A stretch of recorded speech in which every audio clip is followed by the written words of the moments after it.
तुम्हीच डॉक्टर जर रिक्षा घेत नाही तर बोललं मी घेऊन जाते. मग मी घेऊन गेले आमच्या गावाकडे नाही का आला वडवणीला. मग तिला परत उलट्या व्हायल्या. मग परत उलट्या झाल्या मी तिथं चोले मॅडमवर मी त्यांच्याकडे घेऊन गेले. त्यामध्ये रक्तामध्ये इन्फेक्शन झाले. मग इन्फेक्शन झाल्याच्यानंतर 3 दिवस कोर्स केला.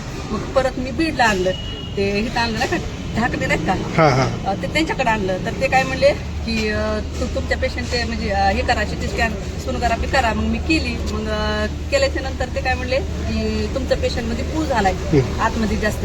तर मग आम्ही त्यांना विचारतो. ते काय म्हणले तुम्ही काय करा म्हणले आम्हाला 5 लाख रुपये द्या आणि ऑपरेशन करतो. तर मी त्यांना म्हणलं माझ्याकडे 5 लाख रुपये नाहीत म्हणलं सर. मग ते म्हणजे तुम्हाला जिथं द्यायचं तिथे घेऊन जा.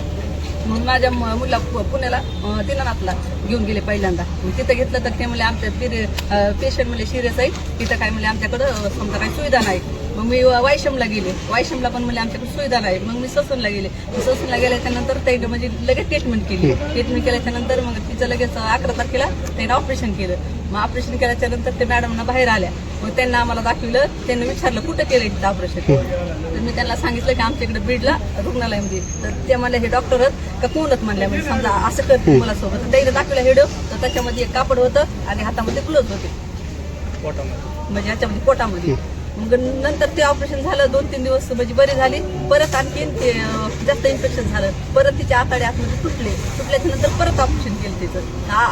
आता ससरला माझी मुलगी ऍडमिट आहे. ज्यांच्याकडून ते झालंय गुन्हा त्यांच्यावर कारवाई लगेच करावी असं. आता तुम्ही वरी CS ला भेटलात का?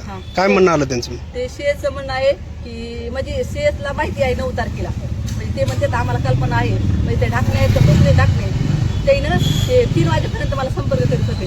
3-4 वाजेपर्यंत. तर मी म्हणलं हे फोन का करतात म्हणलं मला म्हणजे असं वाटलं. तर ते काय म्हणले नाही आम्ही नाही का म्हणजे पेशंटची काळजी घेण्यासाठी. तर मग ह्यांना सांगितलं. मग हे काय म्हणतात की आम्हाला 9 तारखेला माहित होतं. मग यांना माहित होतं तर मग यानं समजा एक फोन करून विचारायचं ना म्हणजे काय आहे काय नाही म्हणून. मग त्यांना पण माहिती CS ला पण माहिती आणि ते ढाकण्याला पण माहिती.